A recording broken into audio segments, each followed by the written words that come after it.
Olá, Stefane, Natália, Arthur, Gil, Nick, Ana, Raíssa, Aline, Ivone, Leiliane, Patrick, Débora, Macedo. Sejam todos muito bem-vindos. Tamis, a Tamis está me ajudando com as colocações aqui às vezes, né? Obrigado. Luciana, Edivaldo. Muito obrigado pela presença de vocês. Obrigado a todos, tá? Sejam muito bem-vindos a esse nosso projeto, dando continuidade aqui na preparação de vocês no nosso Pedal em Movimento. Projeto que a gente está já há uma semana direto com vocês aqui, pedalando e tentando passar algum conhecimento. Tranquilo? Opa! Bati aqui só um pouquinho, eu coloquei muito perto do pedal aqui, deu problema. Tranquilo? Só ajeitar aqui enquanto vocês chegam ali. Olha aí, já temos 100 pessoas ao vivo. Su, seja bem-vinda. Vamos aqui então até as 8h10 pedalando, e hoje vamos falar sobre juizado especial criminal, tá legal?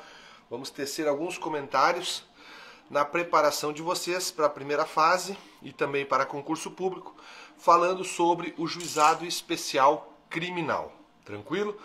Vamos devagar hoje, porque ontem foi feriado, tomamos um vinho, então temos que ir despacito hoje aqui para fazer o nosso cardio e conseguir conversar com vocês, beleza? Bom, pessoal, o que nós temos que lembrar? Ah, deixa eu colocar aqui o nome da nossa aula, lembra? Juizado especial criminal. Lei. Hoje, para quem quer acompanhar na lei, que é muito interessante, é a lei 9.099 do ano de 95, beleza? Aqui está fixado o comentário. Agora vai ficar salvo, Leliane. As nossas lives estão sendo salvas lá no canal do YouTube, tá legal? Então é só chegar lá e colocar, tá? O sininho ali, é só marcar, é só entrar lá e se cadastrar no Prof. Mauro Stirmer. É só procurar no YouTube Prof. Mauro Stirmer que tu acha o nosso canal lá, e tá ficando bem interessante aquele conteúdo lá, tá legal? E se vocês puderem me ajudar pra gente chegar em 1000 inscritos, tá? Que daí o YouTube nos proporciona uma melhor visualização, tá legal? A gente começou há 2 semanas, estamos com 500 lá, eu queria que vocês me ajudassem, beleza?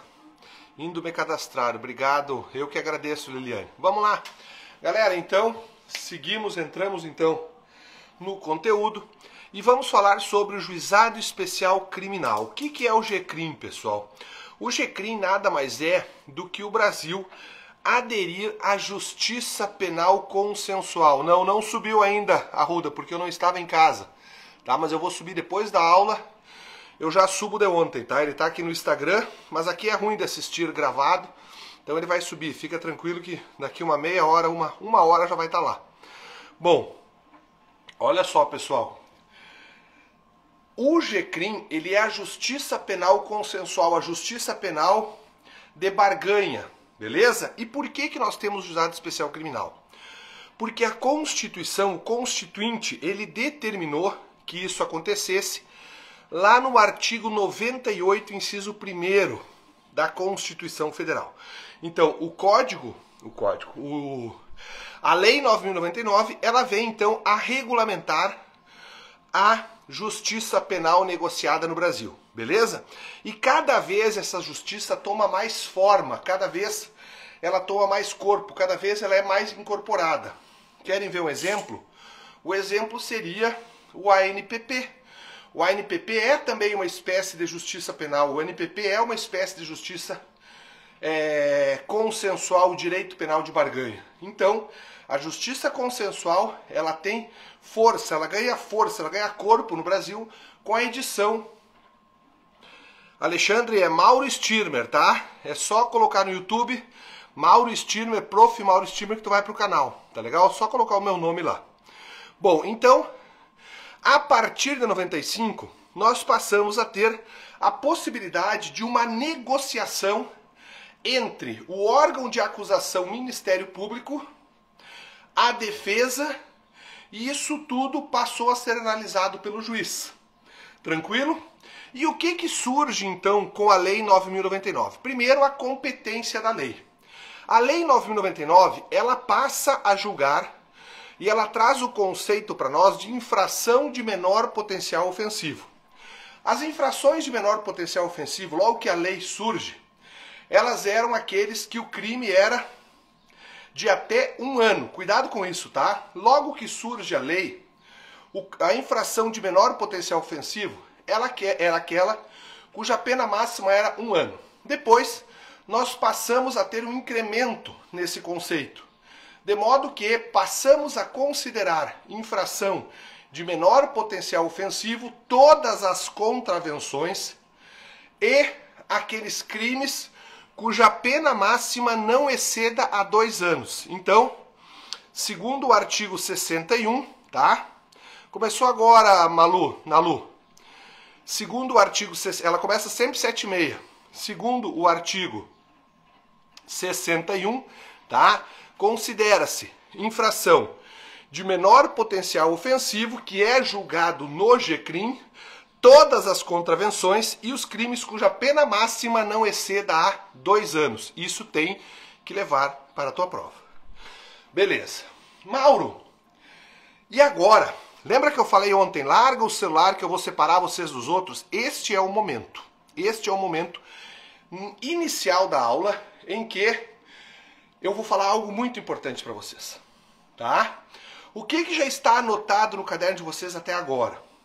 Que a competência do GCRIM é para os crimes, é para as contravenções, cuja pena máxima não exceda a 2 anos. Então eu tenho ali um crime de ameaça do artigo 147, cuja pena é inferior a 2 anos. Esse crime vai ser julgado no GCRIM? Como regra, sim. Como regra, sim.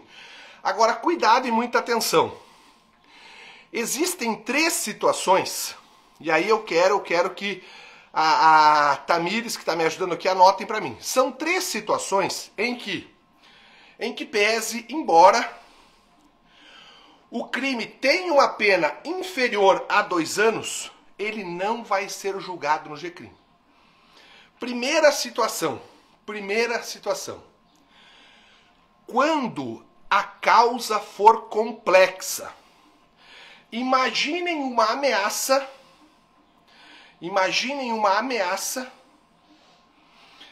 praticada por meio de computadores, em que é necessário uma perícia, para verificarmos se aquela ameaça de fato ocorreu. Essa causa é complexa. Ela é complexa porque exige uma perícia, exige tempo, exige investimento das partes. E nesse caso, embora a pena seja aquela compatível com o juizado, qual seja pena inferior a 2 anos, pela complexidade, essa pena ela não virá, essa causa não virá para o juizado. Isso aí está no artigo 77, parágrafo 2º da lei. Primeira situação, então, é que vai afastar do juizado é a complexidade da causa. Fica salvo, Mari, lá no canal do YouTube. Te inscreve lá, que lá fica bem mais fácil de assistir depois. Tá? O canal, coloca lá Mauro Stirmer. No YouTube, te inscreve no canal que todas as lives estão sendo salvas lá. Beleza, pessoal? Então não esquece. Primeira situação, se alguém puder colocar para mim, afasta do juizado a complexidade da causa consoante o artigo 77, parágrafo 2º da Lei 9.099. Beleza? Segunda situação. Bom dia, Dilma. Segunda situação que afasta é o caso de conexão e continência. Vamos manter sempre o estudo em cima do crime de ameaça, tá? Imagina, obrigado, Bruna. Essa é a primeira situação, né, Bruna? Agora olha a segunda. Imagina a seguinte situação. Eu, Mauro, pratico um crime de ameaça. E, conexo com a ameaça, eu pratico um crime de homicídio doloso. Eu mato alguém, chega outra pessoa e digo, se tu me denunciar, eu te mato. Veja, nesse caso houve concurso de crimes. Um crime de homicídio doloso e um crime de ameaça. Aqui eu tenho competências diferentes. Júri, no crime doloso contra a vida, artigo 5º, inciso 38 em romano da Constituição, e artigo 61 da lei do JEC. Porém, como é uma conexão, diz para nós o artigo 78, inciso 2, a linha A do Código de Processo Penal, que quando eu tenho um crime do júri conexo com outro crime, haverá o quê? Haverá atração para o tribunal do júri. Nesse caso, então, vai para o tribunal do júri. Nesse caso, o júri vai julgar o homicídio doloso, perfeito, e conexo com ele vai julgar o quê? O crime de ameaça, afastando a competência do juizado especial criminal. Segunda situação, a Luciana já colocou muito bem para nós, é os casos de conexão e continência. Obrigado, Luciana. Beleza? Então, o primeiro caso, causa complexa. Segundo caso, conexão e continência. Terceira situação, cuidado com essa terceira, que é a que mais cai. Eu pratico um crime de ameaça, a causa não é complexa, não existe conexão e continência com ninguém, mas, um detalhe, eu não sou encontrado pelo oficial de justiça para ser citado pessoalmente. Eu não sou encontrado pelo oficial de justiça para ser citado pessoalmente. Mauro, o que acontece como regra quando o réu não é encontrado para ser citado pessoalmente? Como regra, nós temos a citação editalícia. Perfeito. Agora, no juizado especial não existe citação editalícia. Tampouco, a Ju perguntou uma causa aqui legal. Citação por hora certa. Não há ainda uma decisão uníssona sobre isso, não vai cair na tua prova, tá, Ju? O que pode cair na tua prova é o seguinte.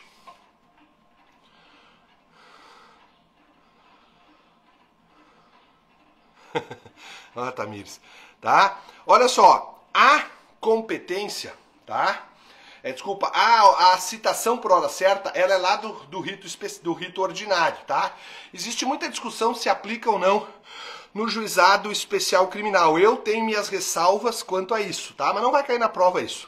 O que vai cair na prova, Ju, é o seguinte. Se o cara não for citado pessoalmente no juizado, o que acontece? O processo é remetido para o juízo comum. E aí sim, Ju é Figueli. Aí sim, lá no comum o juiz pode lançar mão da hora certa. É assim que eu entendo, tá?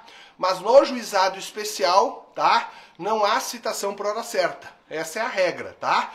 E quando eu não tenho essa citação, quando eu tenho impossibilidade de citação, então, coloque aí, existe a impossibilidade de citação. Porque a citação por hora certa, você sabe que ela ocorre quando o cara está se ocultando. Mas o cara não está se ocultando, para não dar discussão. O cara não está se ocultando. O cara está em local incerto e não sabido, cuja única opção do juiz seria a citação por hora certa. O juiz do juizado especial criminal não pode citar por hora certa. Não pode, desculpa, não pode citar por edital, para não ter dúvida. E o que ele faz? Ele encaminha os autos para o juiz lá da vara do juizado comum. Não esqueça disso, pelo amor de Deus, isso cai em prova. E você não pode errar, tá? Se eu estou diante de uma causa complexa, de uma conexão, de uma continência, e da impossibilidade de citação que teria que ocorrer por edital, encaminhamos para o juizado comum. Isso é importante. Isso é uma das coisas mais cobradas, tá? Em um concurso difícil e também na prova da OAB, tá? As 3 situações que afastam do juizado. Que é, pessoal, isso mesmo, Caroline. Se não tiver a citação pessoal, encaminha para o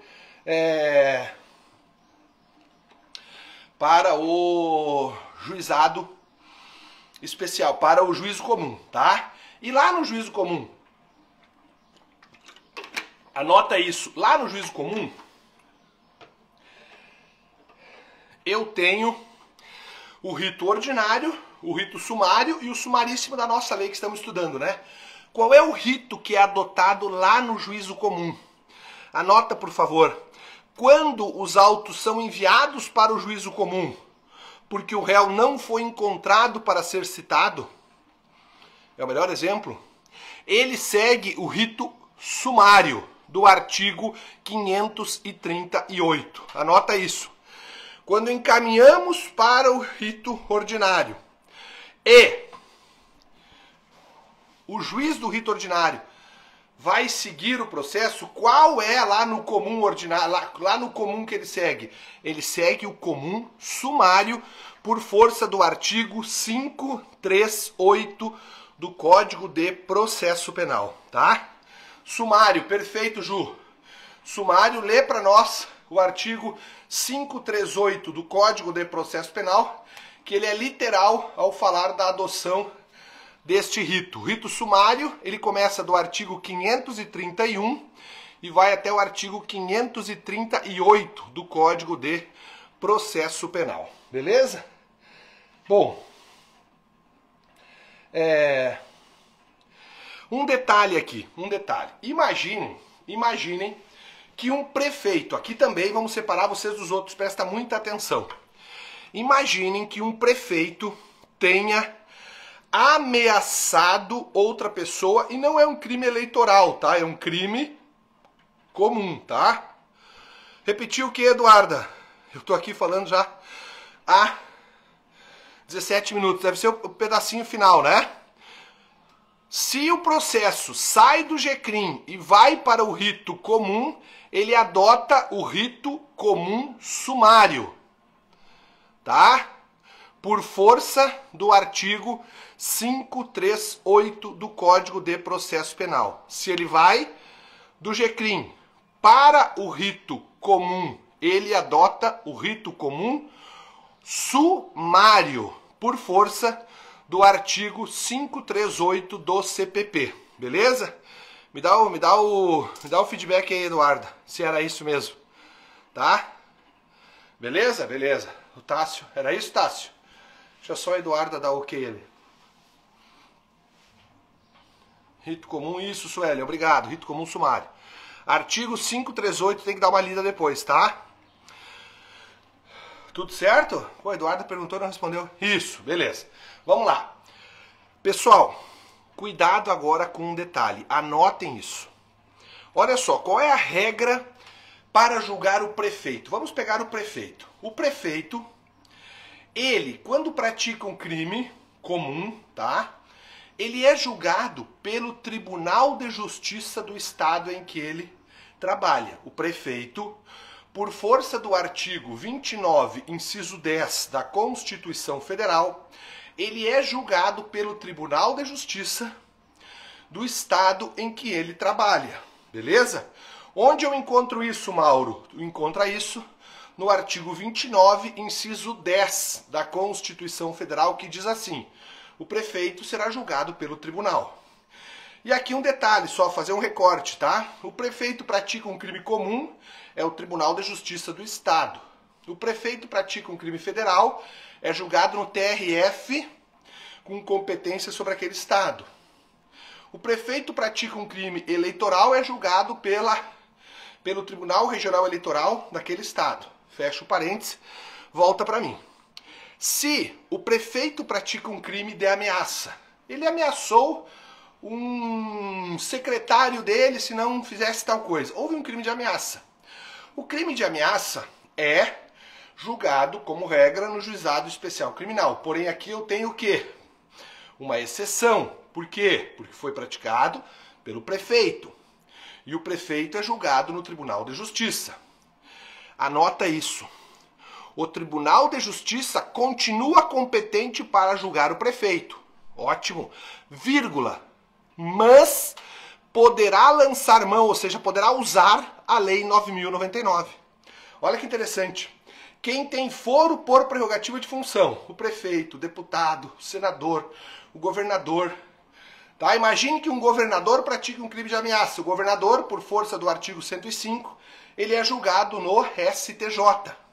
O STJ, ao julgar o governador por um crime de ameaça, vai utilizar a mesma regra da Lei 9.099 que é utilizado aqui pelo Juizado Especial Criminal de Santa Maria para julgar o Mauro. Beleza?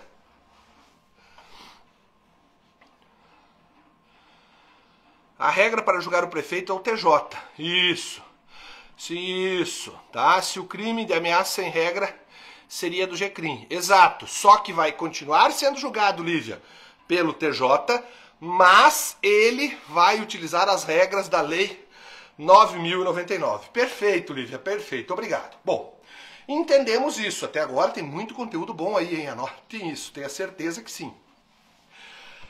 E quais são as medidas despenalizadoras que o GEC trouxe? Afinal de contas, o que o GEC inovou para nós? Tem 4 artigos que eu queria que alguém colocasse para mim, que vocês têm que ler depois, tá? Eu vou explicá-los aqui, mas eu queria uma leitura depois. É o artigo 74, o artigo 76, o artigo 88 e o artigo 89 da lei do GEC. 74, 76, 88 e 89. São 4 artigos que trazem as medidas despenalizadoras da lei do Juizado Especial Criminal. A primeira, do artigo 74, é a composição civil, obrigado Tássio, é a composição civil dos danos, tá legal? É a possibilidade de você pagar, tá? Uma cesta básica, por exemplo, pagar um determinado valor acordado em audiência e se livrar do processo.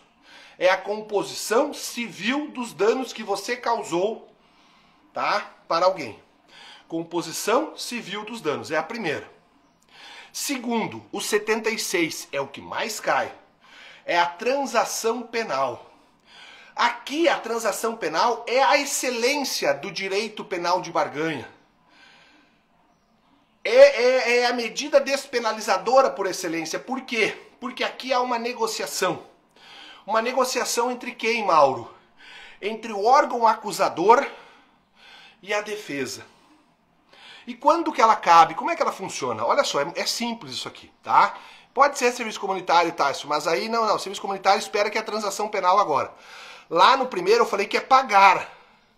Composição civil dos danos visa pagamento de alguma coisa. Não confunda, Tássio. Vai devagar aí que tu vai entender, tá? Olha só. Como que é a transação penal, pegando o exemplo do Tássio pro Tássio Ascioli não esquecer mais. Eu, Mauro, pratiquei um crime de ameaça, cuja pena é uma detenção. É uma pena privativa de liberdade. É uma PPL. O que faz o promotor? O promotor chega para mim, pro meu advogado, e diz, olha aqui, ó. Doutor fulano, o Mauro praticou o crime de ameaça. Se o Mauro for julgado, ele poderá pegar até 1 ano de pena privativa de liberdade.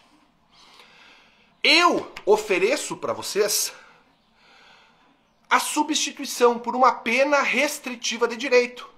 Eu quero, como o Mauro é professor, eu quero que ele ensine direitos fundamentais nas escolas do município, né? Todo sábado de manhã ele vai em cada escola explicar o artigo 5º para os alunos. Um serviço comunitário, Tássio, por exemplo. Tássio, desculpa. E nesse caso haveria o quê? Uma transação penal em que há uma substituição de uma pena privativa de liberdade, que é uma detenção ou reclusão, por uma pena restritiva de direito. Uma PPL é substituída por uma PRD. Há uma negociação, perfeito, substituindo a PRD. Obrigado, Lívia. Lívia Regina. Veja que tranquilo que é com os exemplos. Isso é transação penal. Primeira, artigo 74, composição civil dos danos. Segundo, transação penal, que é a estrela do evento todo, tá? Que vai dizer que é quando eu tenho substituído uma PPL por uma PRD. Agora imagina que eu, Mauro, não cumpra, Tássio, esse serviço comunitário. Eu, Mauro, não vou dar aula. Eu, Mauro, não vou dar aula. Tá? Eu não vou dar as aulas. O que acontece? Nesse caso, a súmula vinculante 35, tá? Vai dizer que não é válido o acordo se não foi cumprido por mim. E eu vou me ferrar, porque posso ser denunciado por ameaça, tá? Então, cuidado, o descumprimento desta transação penal possibilita que o Ministério Público possa agir novamente. Não entendi, poderá retroagir? Não entendi, Tássio. Beleza? Cuidado com isso, então. O descumprimento poderá levar a uma denúncia por parte do Ministério Público. Tranquilo? Beleza. 7.4, composição civil. 7.6, transação penal. E o artigo 8.8 e o artigo 8.9. Súmula 35. Tá? Eu não tenho essa súmula aqui, mas eu tenho quase certeza que é a súmula 35 do STF. Súmula vinculante. Aqui. É a súmula vinculante 35, sim, tá legal? Que diz que... Qual o número da súmula vinculante? Aí, ó, o Arruda colocou ali. Súmula vinculante 35, tá? Essa decisão da transação penal não faz coisa julgada material podendo ser revisto. Então você vai responder pelo crime que havia sido feito. Beleza? Falamos de 2 já, né? Só para eu não me perder aqui, tá? Deixa eu ver. Isso, tá? Falamos sobre composição civil e falamos sobre a transação penal. A outra situação, pessoal, tá? É a do artigo 88. Por quê? Funciona assim. Cuidado, Tássio, é súmula 35, não é súmula 35 do STF, é súmula 35 vinculante, tá? E não precisa falar sobre súmula vinculante 35 do STF, porque é um pleonasmo. Toda súmula vinculante é do STF. Nunca escreva súmula vinculante do STF, não. É súmula vinculante. Então é súmula vinculante 35. Teve uma pergunta ali, a Renata, transação penal pode a qualquer tempo do processo? Não, a transação penal é antes do oferecimento da denúncia, tá? A transação penal é antes do oferecimento da denúncia. A medida despenalizadora antes do oferecimento da denúncia. Bom, a terceira, tá?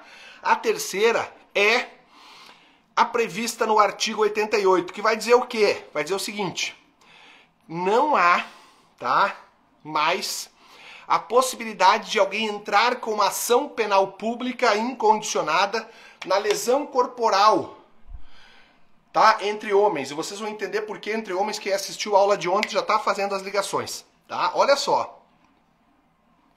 Se eu, Mauro, tá,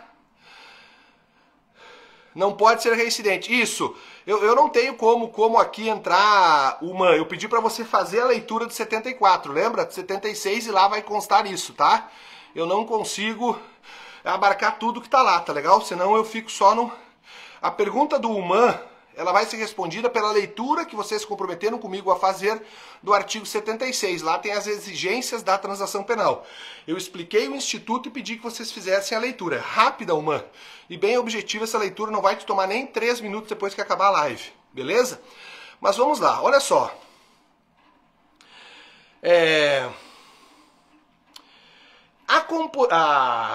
O artigo 88 prevê assim: se eu, Mauro, agredir o UMAN, tá, e causar nele uma lesão corporal de natureza leve, ou a minha agressão for culposa, o Ministério Público não pode me processar pela lesão corporal causada no UMAN sem que o UMAN venha a representar.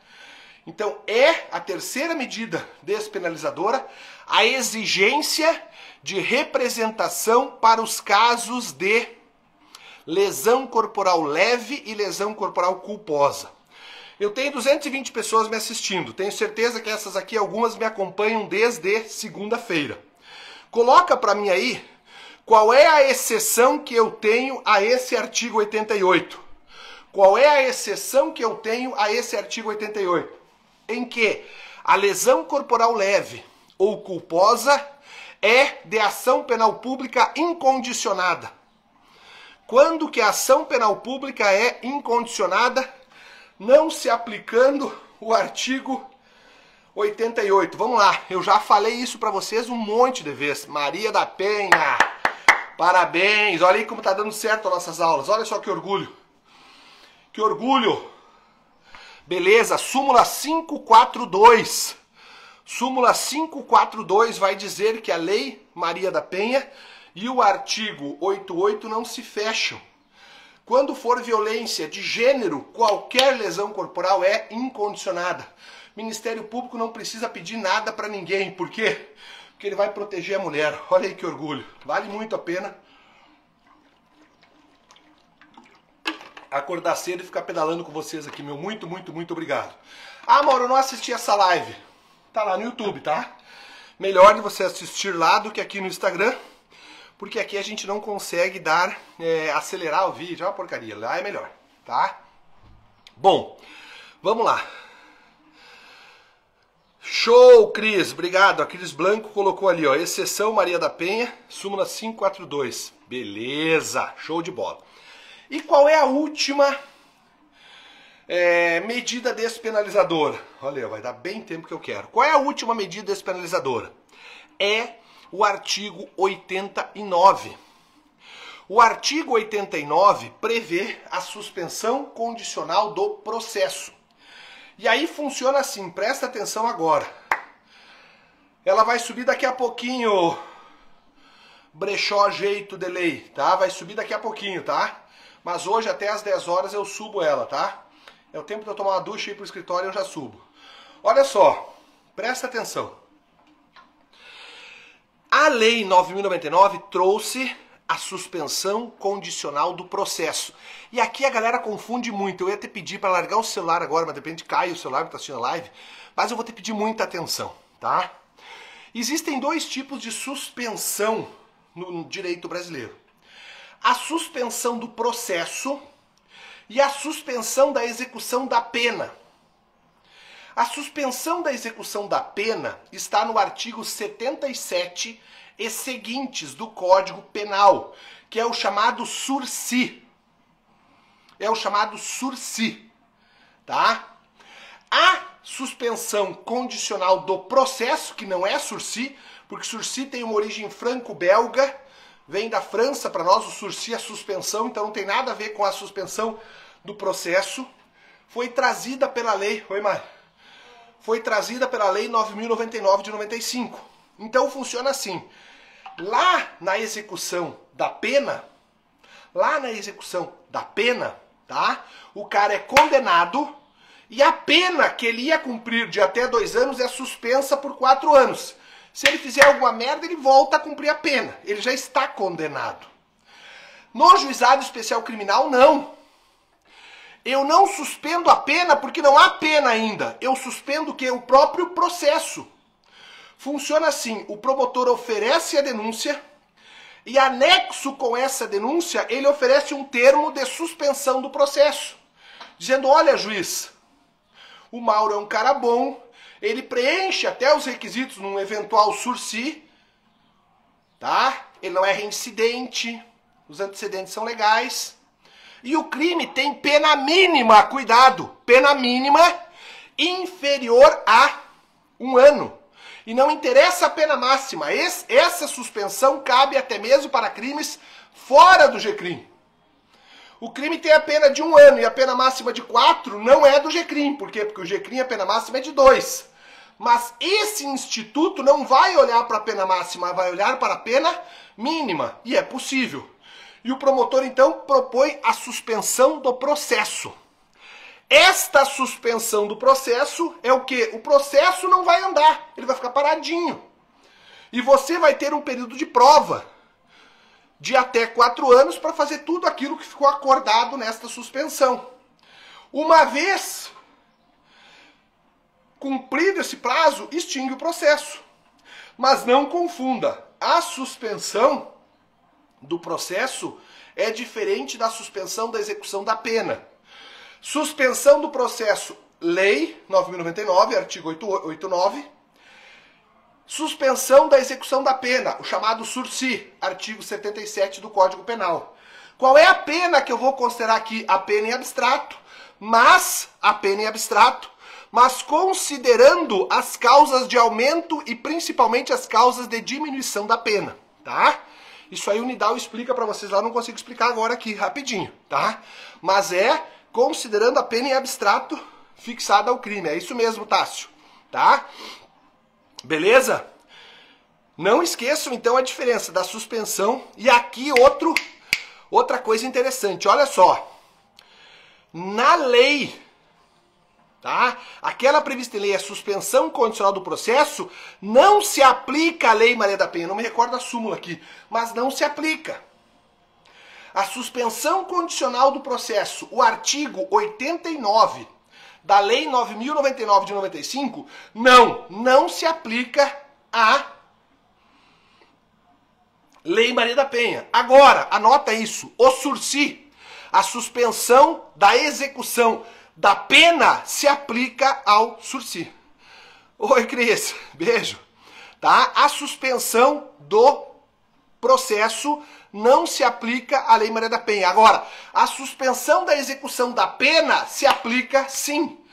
A suspensão da execução da pena, lá do artigo 77, se aplica sim para o agressor de uma mulher.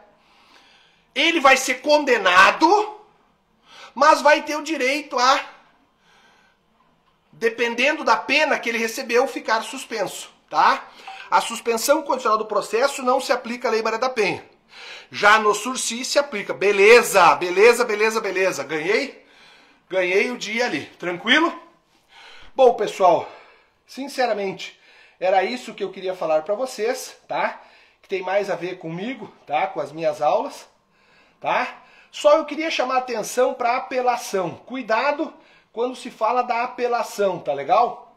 A apelação da lei do juizado está lá no artigo, deixa eu ver se eu acho aqui, 82, espera um pouquinho. Artigo, só um pouquinho, 82. Isso mesmo. Olha só, cuidado, pessoal, a apelação, que lá no processo comum cabe do quê? Cabe da sentença condenatória, não é isso? No prazo de 5 dias, a apelação aqui no juizado, você tem que ler depois o artigo 82. É isso mesmo. Qual é a diferença, Mauro? É que a apelação aqui já começa que ela tem um prazo diferente, tá? O prazo da apelação no GCRIM é de 10 dias. O prazo na apelação do GCRIM é de 10 dias, tá legal? O prazo na apelação do GCRIM é de 10 dias. Agora, cuidado aqui. Olha só, presta atenção. Não é apenas da sentença condenatória que cabe. E essa apelação vai para onde, Mauro? Vai para o Tribunal da Justiça? Não, é outra diferença. A Vana ficou lá fora? Então coloca, por favor. Ah, tá. Olha só, a apelação tem um prazo, tá, de 10 dias, e ela não vai para o Tribunal de Justiça. Ela vai para a turma recursal. Ela vai para a turma recursal. Então, diferenças. O prazo não é de 5, o prazo é de 10 dias já com o recurso. Ela não vai para o tribunal, ela vai para a turma recursal. E detalhe, ela cabe não só contra a sentença, mas cabe também, aqui está a grande diferença, contra a decisão que rejeita a denúncia ou a queixa. Olha que interessante. Enquanto lá no rito comum, da decisão que rejeita uma denúncia ou uma queixa, cabe um rese, um recurso em sentido estrito, na forma do artigo 516, 581, 516 é no meu código. 581, tá? Cabe o rese, o recurso em sentido estrito. Aqui não. Aqui cabe a apelação. Então, olha só, sobre a apelação.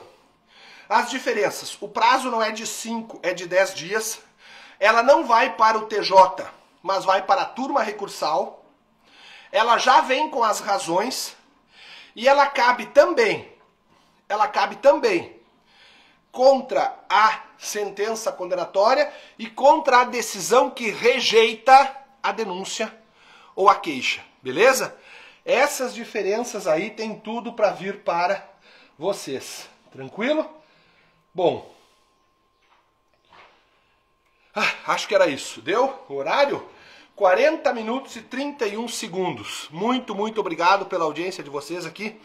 Quase 250 pessoas nos assistindo esse horário de manhã aqui, pedalando e tentando passar alguma coisa para vocês. Reafirmo meu compromisso de amanhã estar aqui. Semana que vem eu já vou estar em São Paulo, tá? A partir de terça-feira. Mas aí eu vou me organizar no hotel lá para poder fazer essas lives, tá? Se tiver pedal lá, a gente pedala. Se não tiver, eu faço de qualquer lugar com vocês lá até o dia da prova, tá legal? Beijo grande, não percam, tá? Amanhã que vamos falar sobre lei dos crimes hediondos. Lei muito cobrada. A live, Rayane, ela fica salva daqui a pouco lá no nosso canal do YouTube, tá? Beijo grande pra vocês, ótimo dia e vamos em frente que a gente vai vencer essa prova. Tchau, tchau.